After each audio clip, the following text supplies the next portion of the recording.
So what's up, Mason? How are you?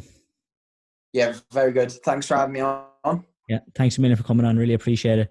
Even with the schedule being being packed up at the moment. Yeah. Well, But targeting a fight now, so I don't actually have a date confirmed because there's 3 nights: Friday, Saturday, and Sunday. So I'm fighting either the 24th, the 25th, or the 26th. No idea on a venue or opponent, but apparently it's all getting sorted, and I'm going to hear next month. So my first title defense, and I can get back to smashing people in the face. nice.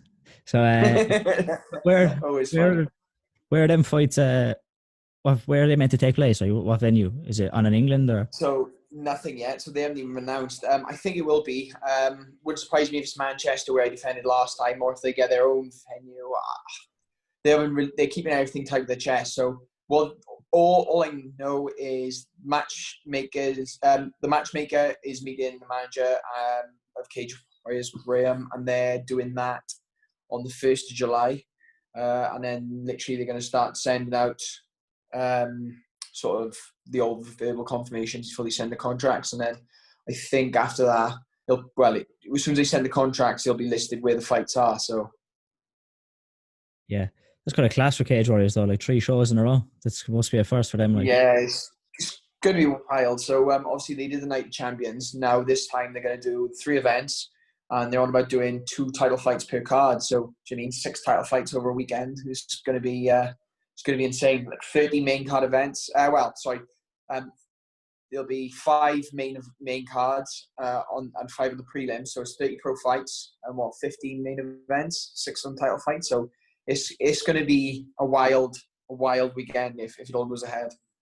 yeah, sounds class. Looking for it's great to have sport coming back. Like I know the UFC have kind of Yeah, been brilliant. pushing on doing a bit, but it's great to have more fights and even more sports. It's great to kind of start getting back to normal.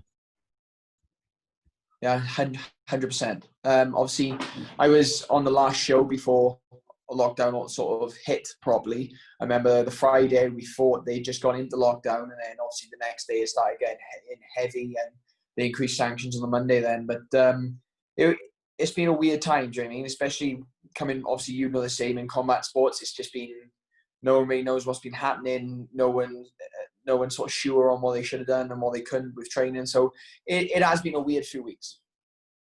Yeah, was there a crowd at your last fight, or was that behind kind of closed doors? No, behind closed doors. So it was different, but it was just like I got to fight. I got to fight and obviously grab the belt, and my family were all up there to celebrate afterwards. And obviously I had my corner team in my corner anyway. So it's just another day. Do you know what I mean? It was another fight, and it was one I obviously enjoyed, especially getting the stoppage in the first round against a class opponent as Joe. So I sort of showed my caliber and showed that do you know what I mean, I can knock out these legit contenders, and that I am ready for UFC now. Yeah. Do you think you'll get the call fairly soon? I think obviously depending on circumstance, it's an eventuality for me, but obviously it just depends on when. Like we said, I could get before September, I could get after September, I could not get until it may be next September. It all depends on what's happening, what UFC looking for, if they're interested, and multiple things. Like I know my name's definitely been mentioned before. Uriah has mentioned that that he's been pushing my name a lot, and that they had sort of said they're already looking and stuff like that. So I'm not far away, but this day and age, it's so much harder to get signed as a British fighter. Even though it's easier as well, it's just the fact that when you train out with people from the States and they get signed like 4-0, 5-0 records, and obviously they'll chuck them in, they'll give them a few bites, and then if they bounce out, it's no problem. But with UK fighters, obviously having to get a work visa before they can fight over the US, they're a bit more selective with who they sign, and you sort of have to get a bigger record or bigger publicity. So I'm just going to sort of exactly following what Jack did. Obviously, Jack won the belt. He defended once, and then he went and built up a big load of following along the way. And it's the same sort of thing I've done. Like I've got a big following. I'm 9-0. Obviously, one defense will be 10-0, and that's a good number to move across with. Yeah, it's kind of, yeah. Like you said, it can be it can be good and bad, I suppose, because a lot of the Yeah. European, the British fighters, because they have to build up such a record, they're kind of ready to take big fights immediately in the UFC. Whereas like that, some of the guys who are signed at 4-0, 5-0, they can be up and down at the start to kind of find their feet because they just haven't Yeah. that experience. But the British European fighters tend to hit the ground running when they get in. Yeah, and like I said, like it could be they could even turn around and say, look, we need a short notice lightweight contender. Obviously, you've been cut in for September the 24th. Are you happy to take this fight? And do you mean no one's really going to turn around and be like, oh no, I'm like I want to make sure I have a proper camp behind me. You're just going to turn around and be like, yeah, I'm ready, let's go. So like I'm getting ready for 5 rounds and I get ready for my UFC debut. Sorry. And that's the way it's got to be. Do you know what I mean? It's like pushing hard. Training's going well. Like I did a kicking session this morning, volume kicking session, and I did a jiu-jitsu session I just come from. So it's like getting everything done and pushing hard. And obviously, you know, the volume sections that go on to are never fun. So I remember, we popped out something like 800 kicks this morning. So it's just getting back fit. And obviously, I've been fit all the way through because I haven't really stopped. I'm running a lot, but it's getting back fight fit and getting your conditioning back and making sure everything's on peak, ready for a five round war. Yeah. Who do you think will be the fight? Will it be a kind of an up and coming kind of contender that you'll end up having to fight to defend the belt against, or will it be more, I suppose, a UFC kind of veteran caliber opponent? Well, this is the question because there's not really any contenders coming through Cage Warriors at the moment. Like when I was coming through, I fought Desme. Desme was the next big contender. I beat Desme. Then after I beat Desme, he went and fought. I can't remember the boys he fought, but he fought Jakobsen and he fought another guy, Tim Barnett, I think it was. I may have that wrong, but he fought 2 boys who were pushing. They were other big contenders for the lightweight title, and they both got Desme stopped both of them. So it all depends. Like obviously, Paddy's coming off a 2-fight win streak now, so they could be that. But I just don't think 2 fights is obviously enough. But if his name come up, I'd be signing it. I just want a UFC veteran. Obviously, a UFC veteran would mean that I could show that I'm more than ready for a UFC fight. You mean if you smash someone who's already made the cut, then it's a sort of shoe and nod that you're more than ready for the level. And so any UFC veteran would do me, to be honest. But I trust in the Cage Warriors matchmakers, and whoever they give me is someone I'm just going to go out there and do my best against. Yeah, and it is definitely full steam ahead to the UFC. It's not if Bellator came and offered you a fight, would you look at taking it? I think I take a look, but UFC's always been sort of my goal. I've got friends who fight in both, and I've been to both shows. I've been to UFC events, I've been to Bellator events, and the UFC events just seem to be a little bit more for me. I just think publicity-wise as well, especially this part of the world, UFC's so much bigger than Bellator. So it all depends, but I'm happy just to go and do what I can, and whatever offers come up, we can sit down and talk about it. But yeah, I think it'll definitely be UFC. Yeah, I think that's great with though. Like Cage Warriors kind of really do work as well to build guys to push them towards the UFC. Like I think that's good with Bellator or with Cage Warriors that they build the guys up there to push them to the UFC. Well, I think they're on 94 fighters the UFC at the moment. 94, yeah. So I mean, they got a record for signing guys like Joanne Jovic. I can never say her name. She signed to Cage Warriors. Obviously, McGregor signed to Cage Warriors. Jack Marshman, Jack Shaw. Do you mean they all come through the ranks and they all signed? Brett Johns, like it's proven. Obviously, Nad Narimani signed as well through Cage Warriors. So it's just sort of proven that you work with them, you do what you're told, you follow, and you literally just fall in line and beat whatever they give you. And it's a set record that you'll know that you're going to be there eventually. Yeah. What's your background in martial arts? Like, how did you get started? Where did the journey begin? It's a bit of a weird one for me. So I started kickboxing when I was 7. Freestyle kickboxing was the only thing really in my area. It was I started that with a kickboxing club that was local. The kickboxing club literally had 3 fighters training at the time I was, who are now in UFC. So the gym at the time was sort of, they taught kickboxing, they taught kumite jiu-jitsu, like traditional jiu-jitsu, and they did like a self-defense sort of class, which was early onset MMA. And like so Richard Shaw used to train there. That's Jack Shaw's dad. Jack Shaw used to train. Marchman used to train there. Joe Duffy, who was also signed UFC, used to train there. So like it was at the time, it was a gym that was really pushing for like Welsh MMA. They did strike and grapple shows, and they used to be sort of the legit shows. So I started there. I did the sort of the early versions of MMA before BJJ. It was just sort of the early jiu-jitsu, and then judo. Judo, I just found a high level competition in the kickboxing tournaments around like the circuits I was hitting with the gym I was with just weren't really making a cut. So I found judo, found out how much harder the competitions were, and really started pushing that. I made the Welsh team by the time I was 14, and sort of went from there. I just went from strength to strength. I ended up being like Welsh #1 for multiple years. I won the national championships as a cadet. Went on the juniors, won high level junior comps, British, and then I was #2 seed. I was the #1 seed, so the two of us used to compete really heavily all the time. And then Commonwealth, I qualified for Commonwealth Games, didn't quite make it. I took an injury before, didn't quite make the final cut of qualifications with different things and injuries. And then that was all the way up to I was 17. When I was 15, I started BJJ, so I got good base in that. I was 17, then I started Muay Thai and boxing. And then with my shoulder injured and sort of having a bit of time off, I focused on boxing a lot more after the op and stuff, and really building up my SMC and my boxing. And I ended up pro boxing for a few years, 2 years, mainly due to being refused an amateur license. So I just went straight pro. I only ended up having 3 bouts, and then went from there back into MMA and got straight into a cage warrior show. So it's a wild ride. But like I got a black belt in freestyle kickboxing. I got a black belt in judo.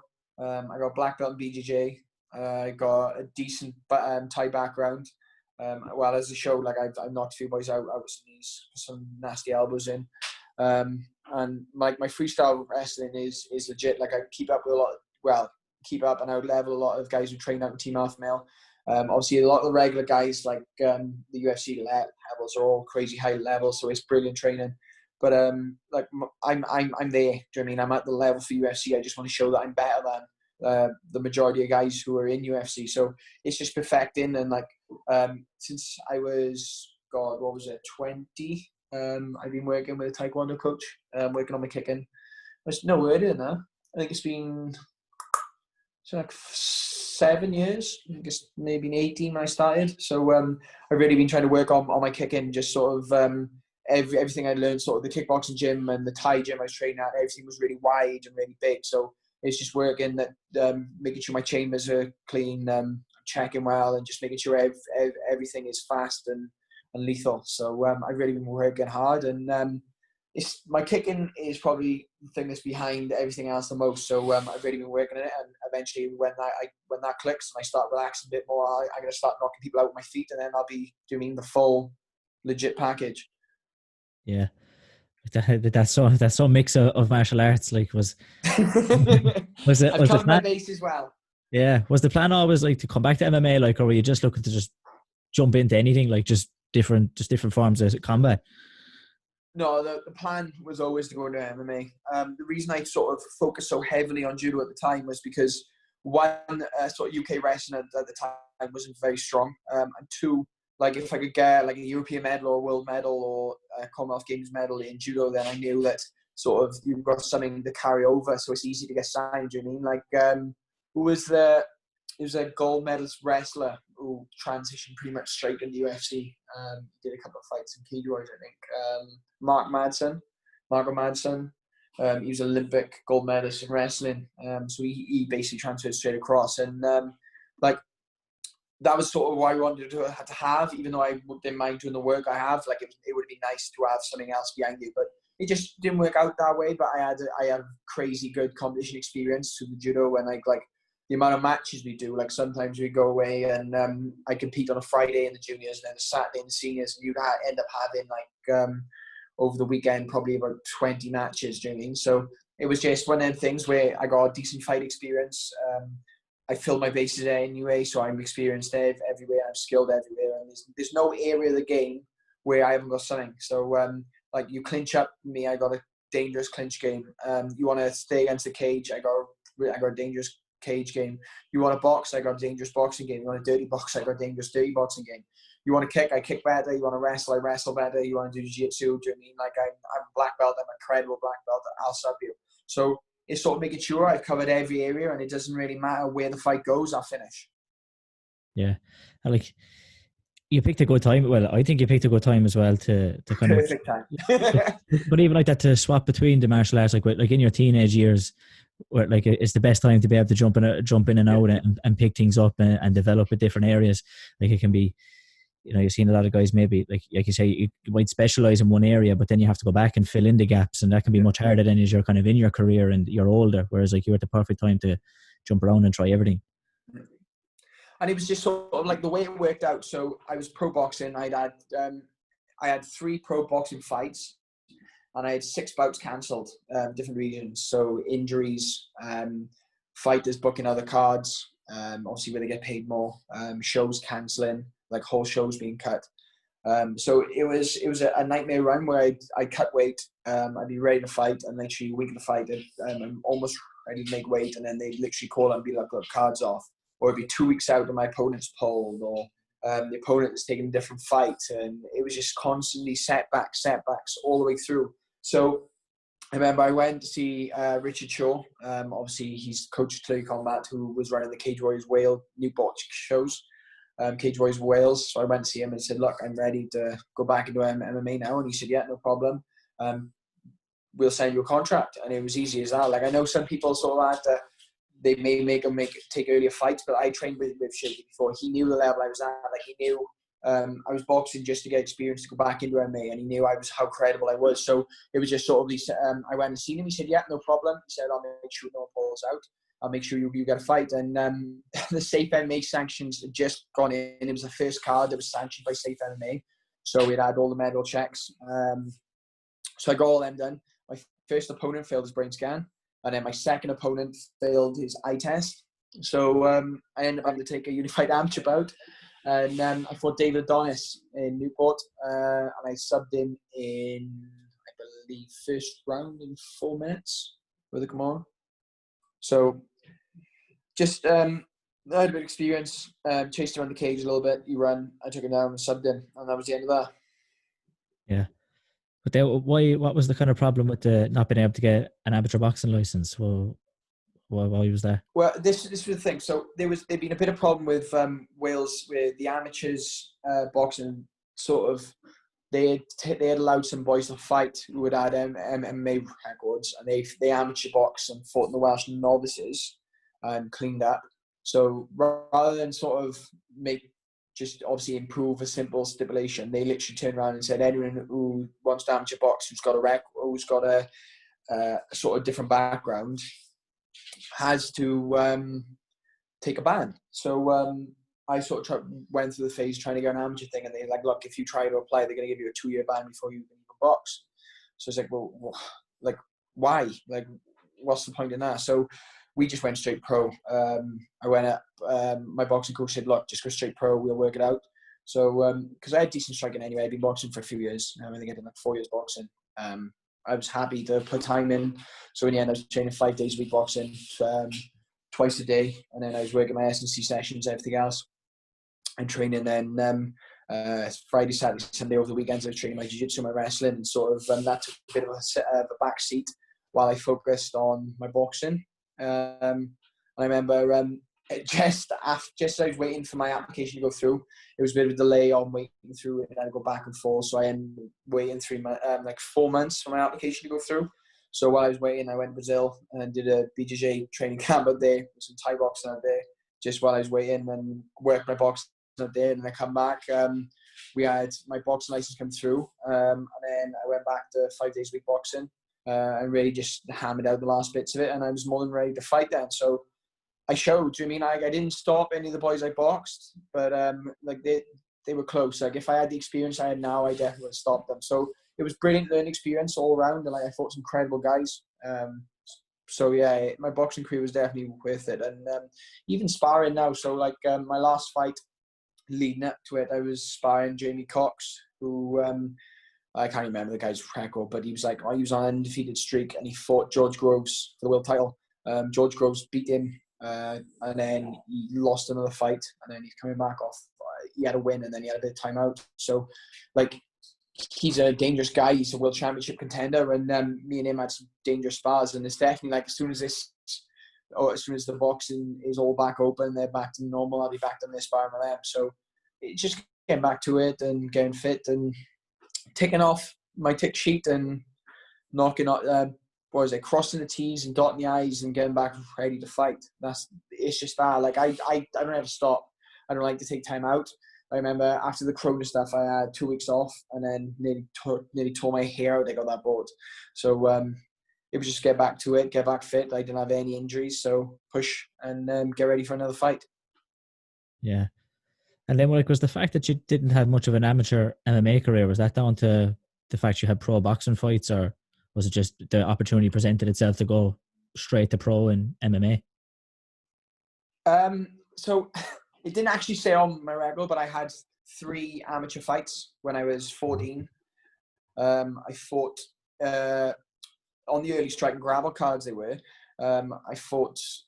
I don't even know who they were. Like, I was only a kid back then. I was 14. I fought some guy who was like 26. I submitted him in a minute, and then the next day I remember I had 2 more. And like they were like, it was strike and grapple, so they were proper amateur rules back then. Like, it wasn't unified. It was body shots. Like, I wasn't even allowed to do headshots standing up. Oh no, the one I allowed headshots standing up, and then it was just body shots on the ground, no knees, no elbows. So I did those, I did 3 of those, and like the level was nowhere near the level that sort of judo was. So I went back into that, and then obviously I had the 1 unified amateur bout against David Adonis, and that was basically pro rules, just no knees and elbows. And then obviously I moved across, but I've been training for years. I started training at 7, so like I was more than ready. Like I could sort of stand the level with guys who were literally tearing through the Cage Warriors ranks, and I knew I was good enough to be beating legit contenders at the time. So it was just more a thing of working my way through Cage Warriors and enjoying myself, getting some experience, and then going in there and really earning my belt. Do you know what I mean? So I got 3 knockouts, 3 submissions, and 3 decisions. So one of those decisions I had a broken hand, so they're not the worst things in the world. Do you know what I mean? Yeah. And did you think, like, because you had, is it 5 fights in 2018? Like, that's very active. So like, Yeah, do you think that kind of I had came from your 6 fights in background? 12 months. Yeah. So do you think that came from your background, like like you said, in judo, and that like you were competing all the time? Do you think that kind of maybe carried over, just used to regular competition? It was with that, and with the boxing being cancelled so much, I did so many training camps. We just literally said, look, we're just going to go for it. So I remember I had my debut against Sean Luther, won that. Then I signed a 5-fight contract with Cage Warriors. And then there was 1 card coming up before the end of the year, and that was in Denmark. So I asked if I could fight on that. And they said, look, there's no one there for you. You're not really worth us sort of paying for hotel rooms and stuff out there. We don't even know if you'll sell enough tickets. So I said, right, no problem. I want to fight before the end of the year, though. And they said, look, because you haven't fought your first fight in your contract, we'll let you fight off card. So I fought on adrenaline against Brett Haslett, beat him in like a minute. And then I ended up fighting then in January, and that was the start of the tear through. I ended up I do a fight and then go straight back to camp, and I fight again 8 weeks after, and I just made sure that I kept ticking across and taking fight after fight after fight. And my plan was to do, so I did 6 fights in just over 12 months. I think it was something like 12 and a half, 13 months. So my plan was to do all the way up. I do a full year, I'd get 5 fights in that 1 year, and I did 2 at the end of the other one. So it ended up with 7 fights in 13, 14 months. But and that would have ended up with Cage Warriors 100. The Cage Warriors 100 card coming into, my hand had been playing up. I had little niggles. Like, I pushed hard. I had 5 tough fights. They'd all really, like, do you know what I mean? I prepared for all of them. I'd been literally non-stop training camp for a year, dieting. So it was just all getting to the point, and literally, it wasn't actually me. My coaches turned around and was like, look, we don't want you to do another one. It was like, you need to slow down. It was like, you're going to go in there with an injury, and it's just not going to be the best version of you. So we had a chat about it, and I said, yeah, it's no problem. So I turned down the 100, and I remember some people outside the camp was like, oh no, it's a really big card, you should take it, and make a mistake. And I'm quite happy I didn't. Like, I ended up going to watch the Cage Warriors 100, and like, it would have been a good fight, but I know it wouldn't have been the best version of me it could have been. And then obviously I come back after that. I think after that fight, I fought Desme, and obviously that was the best fight in my career so far. Like, the cleanest fight, because even though I didn't stop him, I think looking back, I could have. And then I went the Alexi fight after my corner sort of pushing for a stop, and got a bit carried away. I balanced that out, and then for the Joe fight, then I come in there, I was clinical, and do you know what I mean? I knocked him out in the first round. So it's just all about, like I said, tightening everything up, making sure everything's perfect, and going in there with the right game plan, and just literally sticking to it. Not so much going for the knockout like I did in the Alexi fight, because I got a bit carried away. But the Joe fight, I just sort of did what I had to do, damaged him, took my time, and then I stopped him. Yeah. I suppose, yeah, taking the short notice fights, it's great when it works out. Like, you know, when you're if you have an injury, it's great if you go in there and you get the job done. But if it goes the other way and it doesn't work out, you kind of can look back and regret it. But so it was probably the smart decision At the time, and like, I was having a really big problem with my hand, and my corner was all like, look, are you sure your hand's okay? And I was like, yes, fine. And I couldn't throw shots very well at all. So I remember we went in the fight, and I was like, look, I'm just going to take him down and sub him. And every time we was in striking exchanges, I was just flinching with my hand all the time. And like, I got out. I striked in that fight mainly because, like, early on set, I bust my foot. I just kicked pathetically. Like, I threw a cut kick at his kneecap, basically. He didn't even check. I just booted him flat out in the knee. It was like so we was opposite. So he was ortho, I was ortho. So, and I literally just threw a cut kick at his front leg and just smashed the knee. And I remember I just busted my foot. So I had one dead foot. I had a busted up hand. So I was literally just wrestling, and it was the best thing career-wise I could have done, because the first round, I remember I picked him up like 4 times and slammed him. And then I come back to the corner after the first round, and I was literally blowing, and like, I've got a really good gas tank. So I finished, won the fight. Like, when I watched back, my striking was too bad. Like, it was quite 50-50, but I knew I was way better than him. So we went back. I did a lot of work out Team Alpha Male, and really worked to change my sort of mindset of wrestling. So rather than picking people up and slamming people, it's more about just dragging people down, making it heavy, and just burning people out. And like, I watched the way that sort of Kobe Covington wrestles, and I've imitated a lot of his style, and I've seen the way Habib wrestles, and sort of got the same sort of mindset, which is constantly like, when you shoot, you finish, and you just keep driving to get that finish. And then it's all about sort of positional sparring, making sure you're landing in good positions, and just literally just draining people. So every fight I've improved, and every fight's been a learning experience for me. And I think, like, moving forwards to UFC, it's been the perfect background that I can go in, and literally, it doesn't matter where the fight ends up, I'll win. Would you consider doing a full camp with Team Alpha Male, or is that kind of just you get over there now and again when you can to kind of update the kind of software kind of a job? I've done a few full camps there, actually. Like, I've done some 8-week camps. I've done some 5-week camps and stuff like that out there. It's just sort of getting back in time, so that I usually try to come back when I'm about 2 or 3 weeks out from a fight, so I have time to readjust to the time zone, so you're not really jet lagged and stuff like that. Especially you don't want to be cutting weight if you feel. It's just making sure that, like I said, everything's perfect. So yeah, I've done some full camps out there, and like, I was meant to be out there now. So after the fight, I was going to go back out, but obviously with all the Corona stuff, all the borders were closed. So my plan was to win the Joe fight. I had some money coming in. I was going to use that money then to pay for a training camp. And in the end, I used the money. I just put it all towards a house, and I said, so my girlfriend was happy, but me less so. Yeah, so happy wife, happy life, though, you know, that kind of, I suppose. Yeah, well, that's the way, and do you know what I mean? And like, she's one of my harshest critics when it comes to my kicking as well, because like my last fight, my kicking wasn't the best. It was just sort of, I didn't really find my range. Like I found my range on the leg kick, but I can find my range on the leg kick with my eyes closed. Just sort of more my side kicks and my back kicks and stuff. Like my range was out.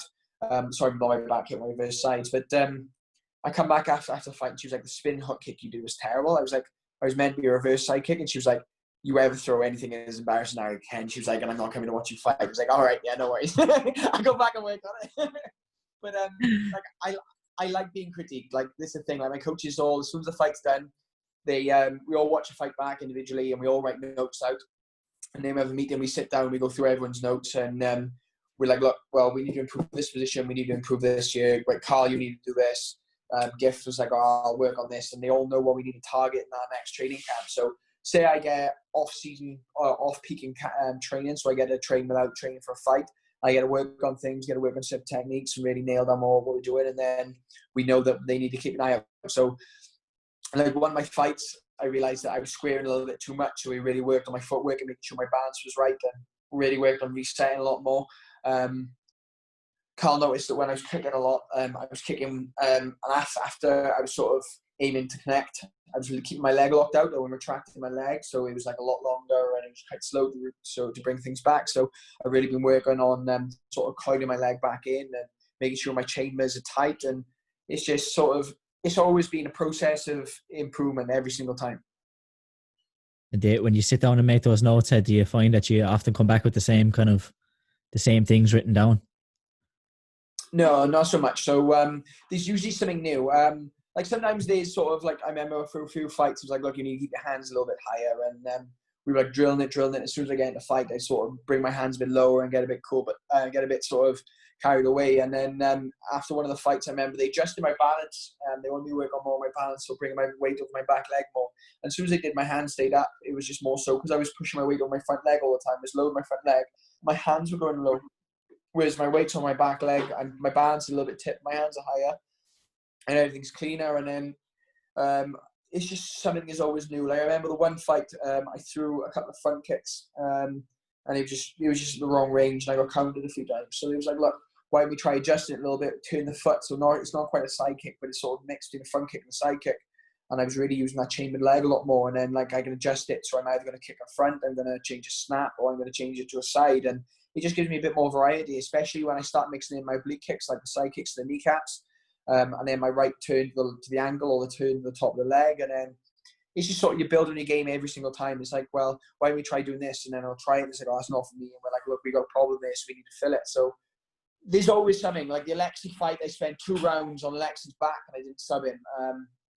And it's more so I just literally, one, I wasn't thinking, and 2, like I just didn't have a sort of A to B plan. So we went back and we just drilled over and over and over again, like a plan, a route that when you get on someone's back, you do this, this, and this, and you got to finish like this. And it's something I got good at. And we made some, obviously, if someone tries to go this way, you go that way. If someone tries to roll, you flatten them. And it's just, you just always building a sort of program up. So like, if anything goes wrong in the fight, you've always got something to fall back to. Or if you go in and nothing's going right for you, if like my range just isn't right or I just can't get my flow, then we'll just literally stick to my A, B, and C's and go from there.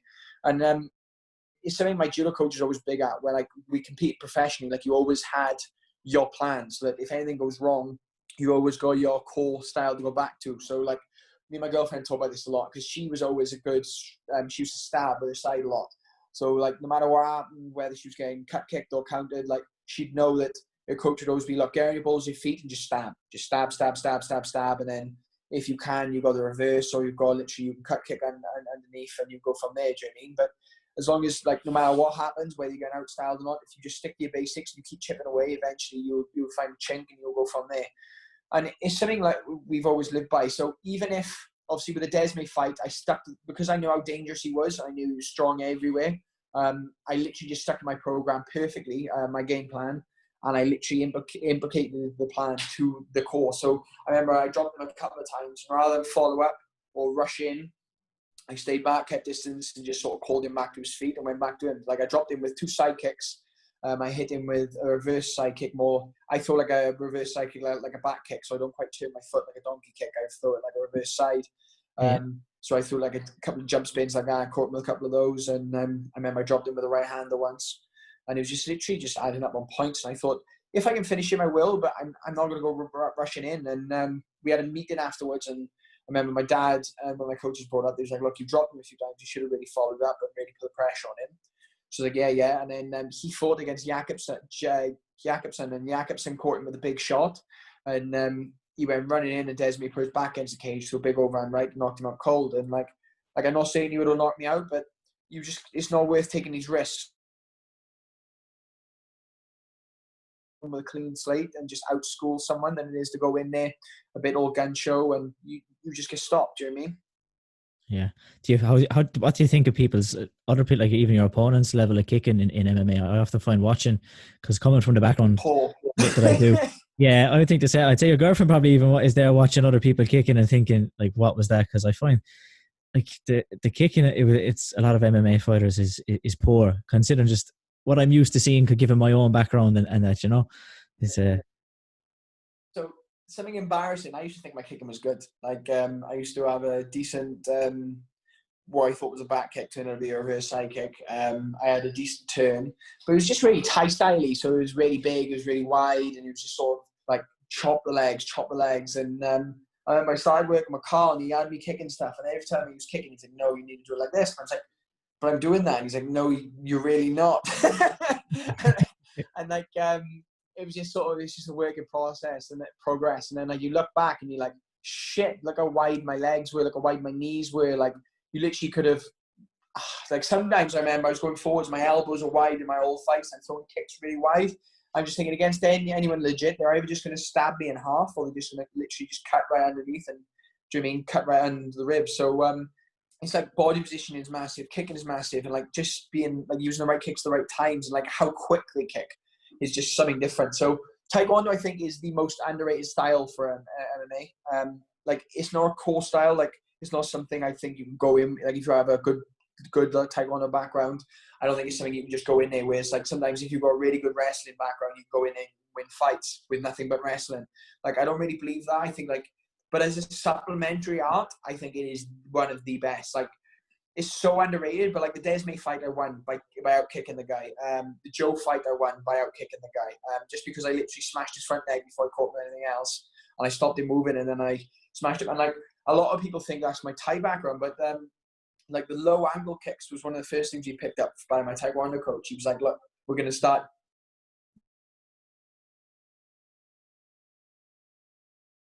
throwing it," and we worked on it, and we started throwing them Achilles kicks and really cementing them out. And like keel kicks, I don't throw enough, but it's one of my best kicks. Do you know what I mean? Like my timing on keel is legit. So eventually, I'm gonna click. And like I said, all I want to do is I want to be one of those guys that like Barbosa. Have you seen Barbosa fight?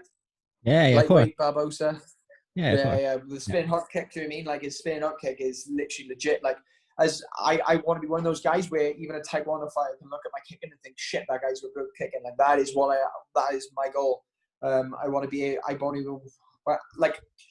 able to box with world champions and come off better than them. I want to be able to kick with Taekwondo world champions, be able to work, like not so much out kick them, but able to hold or even outscore them. I want to be able to train with like BJJ world champions and be able to give them a decent match and maybe sub them. Like that's my goal. You've got to be perfect in everything. That's why MMA is such a dangerous sport, because top level, like you can't just be good at one thing. Like even Habib's an awesome wrestler, but he's got a dangerous ground game, and like his striking is so underrated. Just because he's good at the way he strikes. So he's not a good open striker, but because everyone's so worried about his takedowns, they're worried about his takedowns, and he's throwing big overhand power shots, and then he's shooting in on you, and you just don't know which is coming, whether he's going to knock you out or whether he's going to take you down. And like that is the way you've got to blend everything together into your style, and that's what I'm trying to do. Yeah, we showed it even in the McGregor fight, like obviously where he faked the right hand or faked the takedown and came over with a big right hand and dropped him like that. You can even see it with the footwork. McGregor was getting ready to kind of sprawl for the takedown, but was put on his arse. Well, it's like McGregor's another one. So like he's got a Taekwondo background.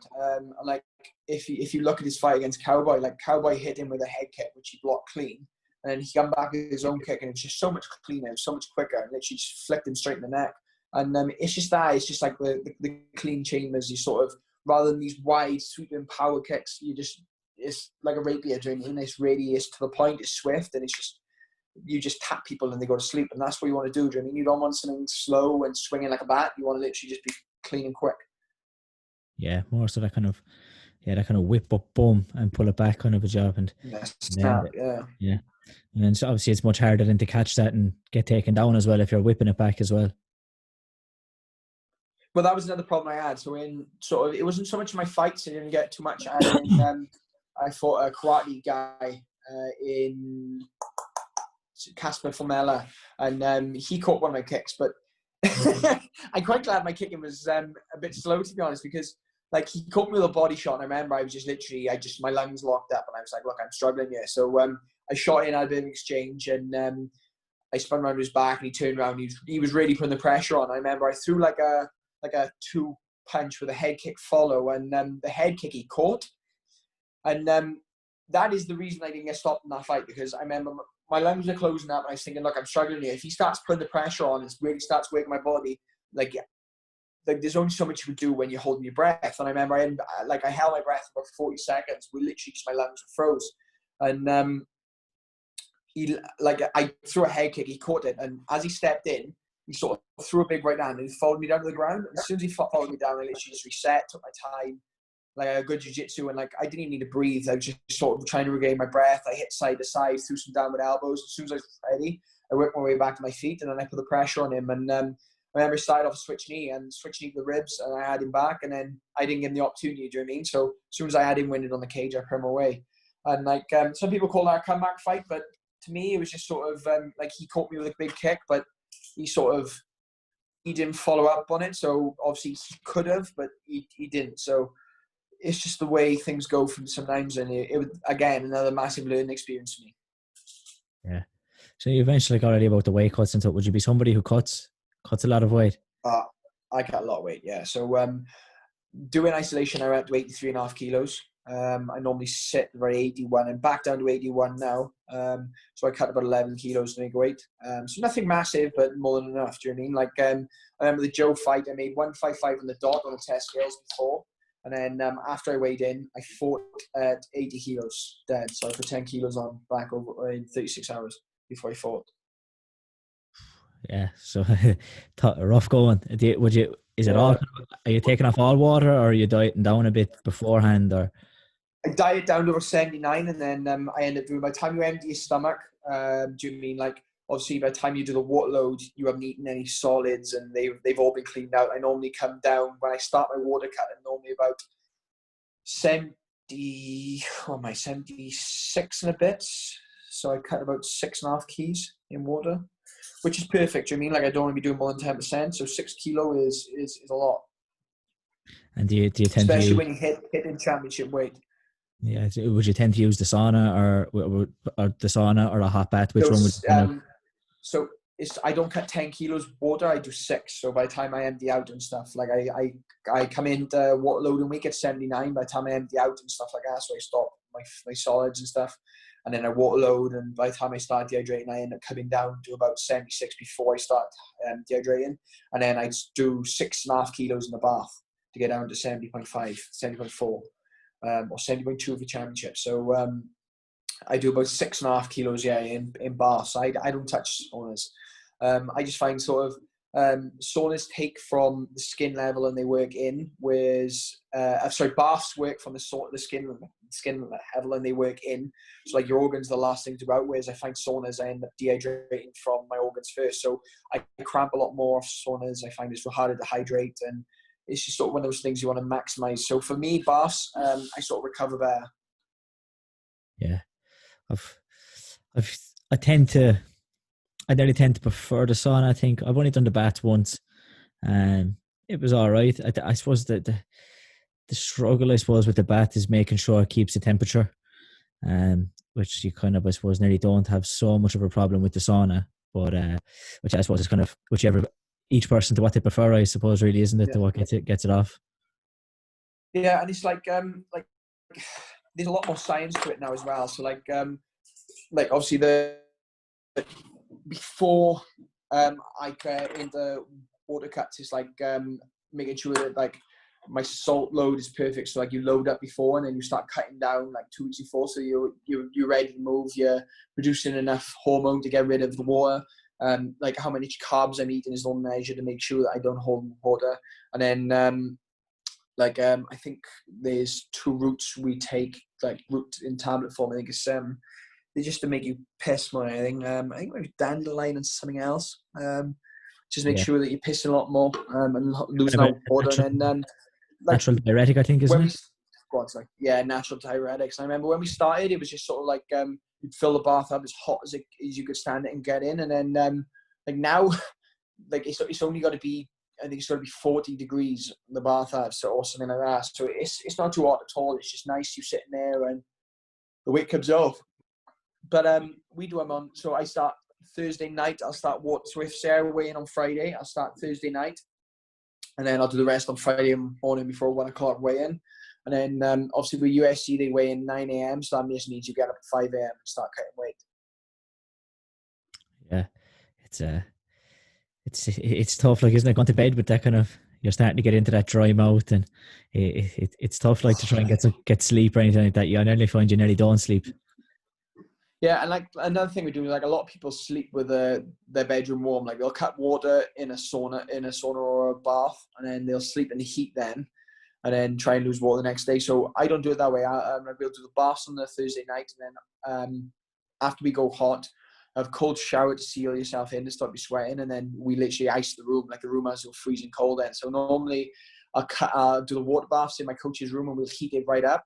And then as soon as that's done, as soon as it's time for me to go to bed, I'll go back into my room and we'll cool it right down and go from there then. So just sleeping in a cold environment sort of confuses your body more, so you still produce chemicals to sort of release water. Your body's not thinking that you're sort of overheat eating and tries to trap water. It's just sort of try and make sure everything's maximized. But yeah, it is weird. Like I remember the first time I did a water cut for my pro fight.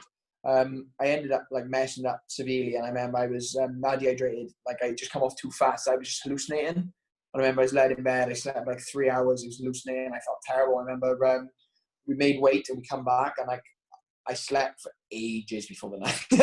I was so tired. And then obviously we fought the next day, and it's just things like that. Like I've had some horrific weight cut experiences. So like we changed the formula on my recovery shakes for one of my fights. I can't remember which fight it was. It was when I fought in Birmingham, I think it was. Was it Birmingham? I can't remember. But or Cardiff. Would I fight in Cardiff in the snow?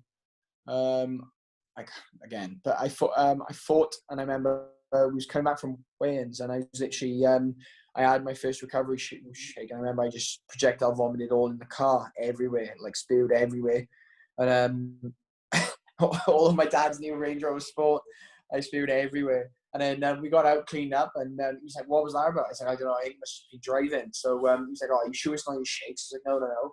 So he picked my girlfriend up, went back to the house, and my girlfriend was like, "Look, you okay?" And I was like, yeah. Just staring ahead, like didn't feel good at all. Got in the house. I said, "Look, I'll try one more. If it's not, I will ring Reese and we'll come and make a different one." So I drank this out of the shake, and I felt okay. And then all of a sudden, I started walking to the toilet. And I remember I couldn't run because I was still so dehydrated because I hadn't recovered at all. I started walking to the toilet. I was thinking, I'm going to be sick. And I remember I couldn't make it in time. So I put my hands on my mouth and spewed and just projectile vomited again. It was just literally spraying out the sides. I was horrendous. And that was literally just to do with, there was too much salt. There was too much salt in my shake. So because it wasn't balanced with enough sugar, it was it was just too much salt. It was just literally just making, because my stomach was so dehydrated, it was just making me spew straight away. So my coach had to go back to my the old way of making them, and we hydrated from there. Out, and now I use a lot of precision hydration in my recovery shakes. Like they're a company I really like. I went up, went to meet them, got salt tested. They had a little machine they put on your arm, and one of the reasons I struggle with dehydration so much is because my salt concentration is very, very high. So like people will either be low, which means they sweat a lot of water. They'll be medium, where they set like a good mix of salt and water, or they'll be high, which is they got high salt content in their sweat. And I remember like I was very, very high. They said like I sweat like double the normal amount of salt in my sweat. So even though I don't sweat a lot, it's very rich in salt. So that was why like I used to have with the judo I had like I used to have like if I trained a lot, I used to have like really bad head headaches all the time, like migraines. And I remember I went and had like brain scans and stuff done. They was like, look, there's nothing wrong with your brain. It was just like cut out E colours. But it wasn't. It was just severe dehydration, and like the Oralites and stuff didn't seem to touch me enough. But like lucky enough, precision hydration stuff I use, they literally I found it perfect. It works so well for me, and like because they give you they have different strength solutions. They can give me like the strong one if I need really dehydrated, or the other ones just like make through the day. So I really like their stuff, and like they don't even sponsor me at the moment. So I'm hoping they will mind because I do really like their product. So fingers crossed I can get that sorted. But yeah, it's one of them things like I found something else that works well for me. So it's just finding the right things. Like I said, improving 1% every time. So you don't work with it. You don't have anybody who kind of looks after your nutrition or your weight cuts or anything like that. It's all based on yourself and your own research and your team. So nutritionist, I use a guy called Paul Aaron. He's someone who's worked with combat athletes before, so he gives me a program that I stick to, diet program. So like he's long-term diets, and then my S&C coach helps me with my weight cuts and stuff, and he's really switched on it and stuff. And like me and him has been working together on recovery stuff since sort of the first session. Like we had a friend of mine was working with George Lockhart, so he sent me his programs, and then there was another guy who did like an article on. He released like a go-to guide on weight cuts, and we used a lot of his stuff, and then we sort of got the idea of what was getting read into some sort of like my S&C coach was reading study after study and really perfecting what you could do. And like my weight cuts are awesome now. Do you know what I mean? Like don't get me wrong, they're hard, but I've never had a cut where I thought I'm gonna fail weight here. Like we've always made weight relatively easy. Like the last cut was probably the biggest cut I've done, and like we got down to 0.2 over the weight, and I was like, look, that's perfect. He's like, look, I prefer you to come right down. I was like, look, by the time I get changed, I get the venue, when we wait for weigh-ins, I'll be fine. And I remember by the time it was my turn to weigh in, I'd lost 0.3, so I was 0.1 under championship weight. So I was 154.9. So it was perfect. Do you know what I mean? Yeah, that's the thing, like, isn't it? But like, it's a learning experience every time, like, isn't it? It's only when you when it goes right, you look back and go, oh, that's what it's meant to be. Like the last time was a disaster, really. Not a disaster, but it's yeah. you kind of, it's a learn experience you learn. we've had bad experiences, and like different stuff happened, and like I know friends who have had certain problems. Like I remember when like the snow, we had an extreme bout of snow on one of the fights was meant to fight that. So I ended up going to Cardiff and checking into the hotel the night before because I was like, if this snow comes in bad, I'm not going to be able to make it. And a lot of guys didn't make it in because the snow was bad. So I remember like, because where I'm from like really high up in the mountains, so if it snows there, you're fucked. You know what I mean? So like we got to the hotel, made sure we had a bath all sorted. So like I made sure I was there. I was the official weigh-ins. There was no, I'll send you the video of the scales from the house. Like it was professionally done. And I remember like a friend of mine, he was fine to make it in, like, because he lives near Cardiff where the weigh-ins were, and where the snow hit, the snow had melted a little bit. His bathroom got flooded, and literally he couldn't use the bath, or his hot water got knocked out, so he had hell. He had a nightmare. So, do you mean these things happen, and it's just sort of trying to overcome them? But yeah, like fair play, I've had pretty decent. Like my actual cuts have all gone fine. I like apart from the first one where I tried doing it myself. When my coach was at home and give me a sort of, he said, look, stay in the bath this long, then get out, then get back in and do it this long, and then get back out. And I was like, right, yeah, fine. Try to do it myself, and just end up in a right mess. So he always makes sure, like, he's with me during my weight cuts, and he's literally, no matter what, he sat there helping me through weight cuts. And like, it makes a big difference just having someone to help you in and out of the bath. Like, I know it sounds stupid, but you're cutting that much weight. You try to get out of the bath when you're lightheaded and stuff, you take a fall, and that's your fight done, do you know what I mean? So it's just being smart, and like I said, 1%. Yeah. Yeah, I've had some big enough cuts, because like I fight small. Like I fight 57 kilos. Yeah. So the last couple of times, like I've had a couple of bigger cuts like that, the more the, Horrific cuts.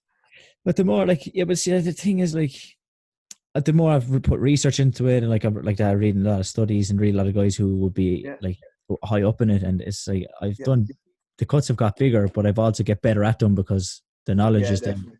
But definitely the last one I did, it was a lot of ways the most weight I've cut, and like coming out of the sauna, you're lightheaded. You kind of have to stop a little bit after a couple of steps and stuff. So that was Yeah, not ideal, have but someone else. yeah, thankfully there was another one or two guys who were cutting some weight as well, so they were in the sauna as well. So that was needed, when you're in the trenches together, like to get through it. Yeah, definitely, definitely. Whereas like UFC, I know, like I've seen this before, where there's two boys who have been fighting each other, sat in the saunas together and cut weight. It's like, how awkward would that be? Do you know what I mean? Like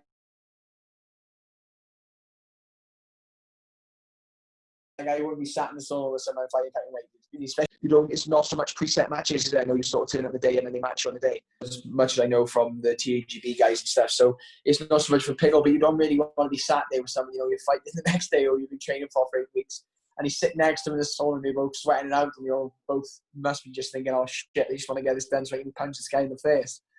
Yeah, but you could end up with them with that kind of Tyson Fury and Vladimir Klitschko story, where it's a competition like who's going to get out first, and next thing, I remember that. who's gonna cave, like.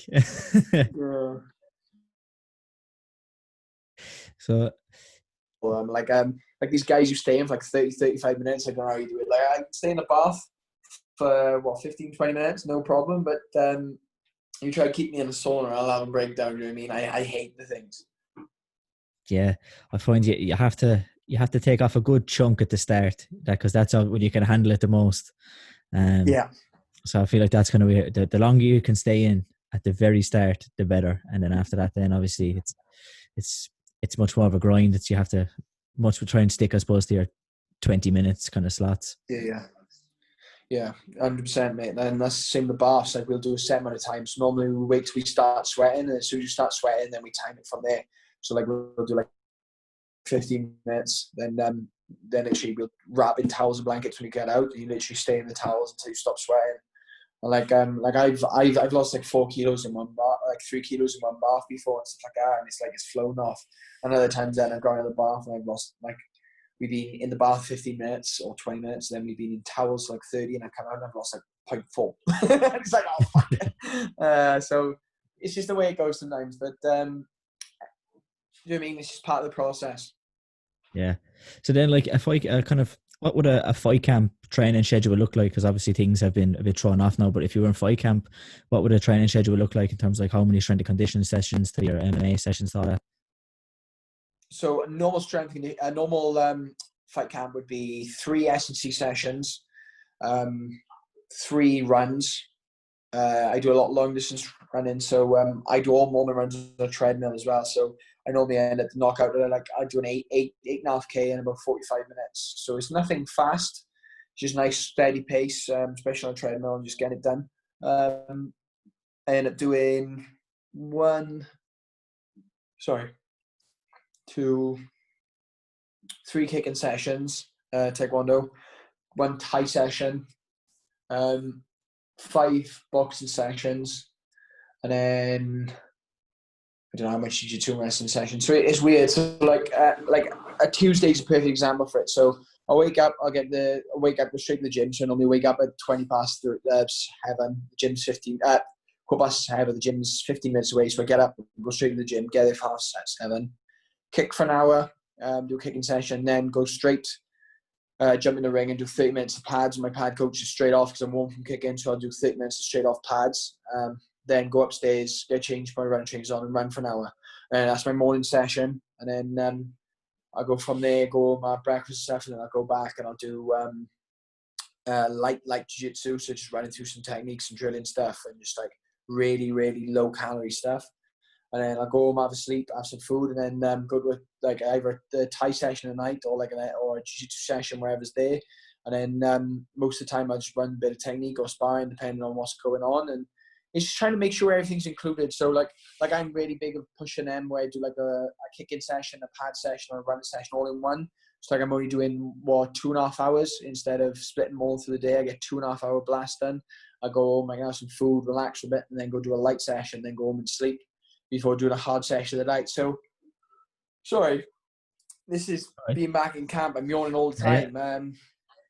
time. Yeah, it's just making sure you tick, like you said, tick all your boxes, get everything done. But like sometimes I can do something mad, like 35 hours of sessions a week. Do you know what I mean? Like, it add up, like what's that? I do 2.5 hours there. I'll do an hour and a half at night and an hour and a bit there. So what's that? 2.5, 5.5, 6 hours a day sometimes. Sessions. Do you know what I mean? I do that 5-6 days a week. So So much sessions. But then some sessions I go to, and like you won't sweat. You'll have like a light warm up, and then you'll just literally drill. And like you don't even sweat. Do you know what I mean? You're just drilling and doing a bit, and then I'll sit the sparring out because like I know I've got like boxing sparring the next day or MMA sparring the next day. So it's just getting everything done. Again, sorry I keep going in. I was setting you off now. it's all good. It's all good. But would you spar then? So would you do much MMA sparring then? Full on So sparring. I normally do one MMA sparring session. Like a boxing or kickboxing sparring in a week as well. So I try and do like 2 sparring sessions a week. Sometimes I can do 3, but I find 2 is a good number for me with everything else. Obviously I'll do jiu-jitsu sparring as well and wrestling sparring in one of my sessions as well, but like they don't have the same sort of like impact on your body. Like a good wrestling session with a good opponent, training partners, like you can push hard, but you don't really get injured. Like your body doesn't get that beat up. Jiu-jitsu is the same, do you know what I mean? Like you'll be tired and like your arms will be aching or stuff like that, but it's not the same, do you know what I mean? I'm not getting hit in the head. So like anything that requires impact, I don't be doing tired, do you know what I mean? Whereas I can jiu-jitsu spar when I'm half asleep 4 nights a week. It's no problem, do you know what I mean? Because worst from the worst, you get stabbed, you just tap, whereas you take a big shot at the head and it's a bit different. Yeah, I like that. You don't want to be taking a big shot like that and keep you out of a couple of days No, of training. definitely not. I already take enough impacts to the head, do you know what I mean? Like, so it's trying to minimize and protect my brain as much as possible. Like, I want to be able to eat dinners for 40 years down the line, do you know what I mean? I don't want to be eating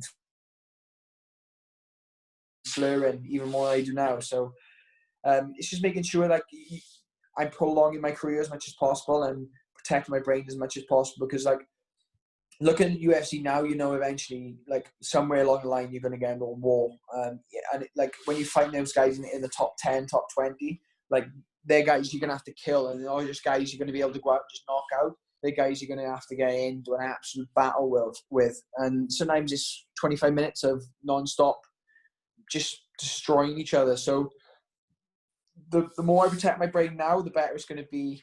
Do you know what I mean? 10 years down the line. Yeah, there's only so many of those big impacts that there's like a limit, and every one it just ticks away at it, and you want to save most of them. Chingos and all sorts. Yeah.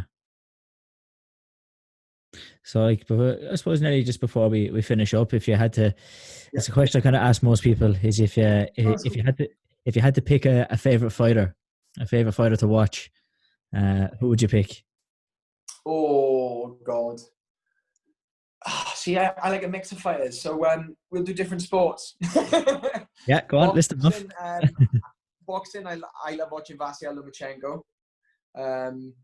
Like I love the way he flows through stuff and the way he literally his combos and everything he mixes in very well.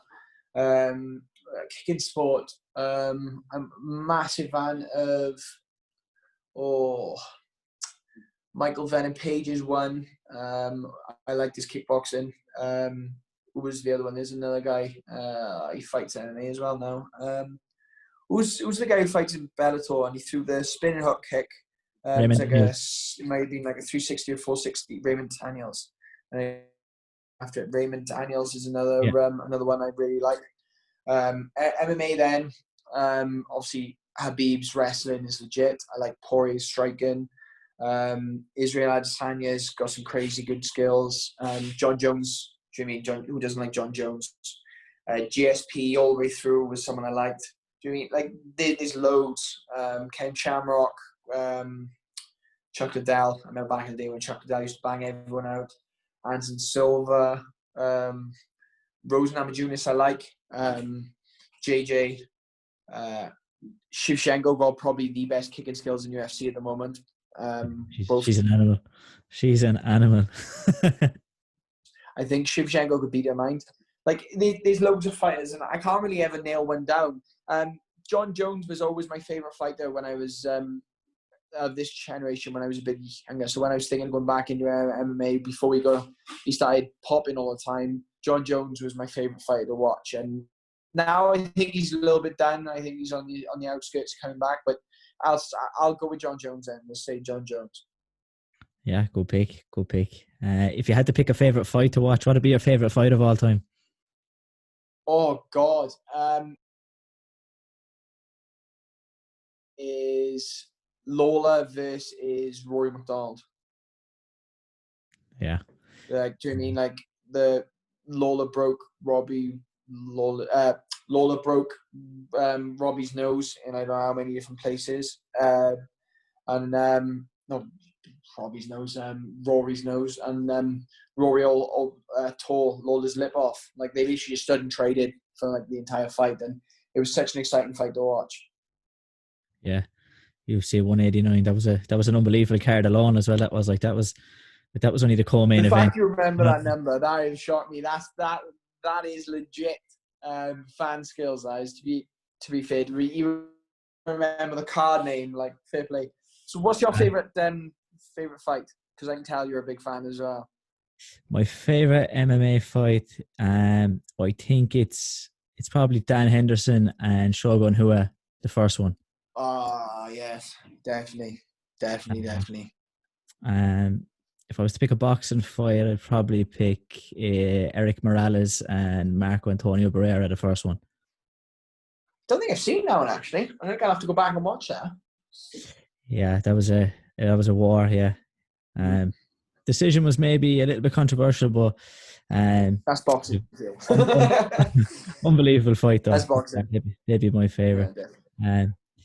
Yeah, Lawler, that was a war. There was a clip that I saw the other day that where Rory McDonald said that he would. Remember when they at the end of the fourth, I think, and they were staring at each other. Lawler kind of squared up, and McDonald kind of said that he just wanted to just show that he wasn't hurt. That, like, he was just trying to put on that poker face and just don't let him know you're hurt. His nose was in like 3 pieces. Oh, yeah. I remember after that fight, because Joe Duffy, who I trained with a lot when I was a kid, he trained out in TriStar, where Rory McDonald was training. And he said after the fight, like, Rory had to have loads of plastic pieces put into his nose to have his nose reconstructed because they broke it that bad. That's just crazy. Like, yeah. But you could kind of, it just looked like that. Like, the shot he took, like, it wasn't like he even made a decision to go down. It was just like, one of them things is just like the body kind of nearly goes into the shot and just he hit the ground. Yeah, but yeah, that's a fantastic. He was going to win that fight, man. I think he was winning, sure. He was ahead on the cards, so. Sometimes you just can't take no more, do you mean? That's the time you should shoot. Just take him down, hold on to him. Yeah, hell of a war. But yeah, I think we'll wrap it up there. Thanks a million for coming on. I've really enjoyed the chat. Pleasure, man. Pleasure. Yeah, so like, it's great that you're going to get back training and hopefully get some fights in and push on for the UFC fairly soon. A little bit there. I lost you a little bit then. Sorry about that. What'd you say? Sorry. Yeah, so it's great that you're kind of getting back to proper training. Hopefully, obviously, you get some fights in soon, and then you'll be pushing on for the UFC fairly soon as well. 100%, mate. Like I said, UFC isn't inevitable. It's just a matter of when. Thanks for having me on. I really enjoyed the chat, and I'll keep an eye on the Taekwondo circuits and obviously see if I can see your name now. Lovely stuff. So take care, man. All the best. Catch you soon. Bye, mate. Bye.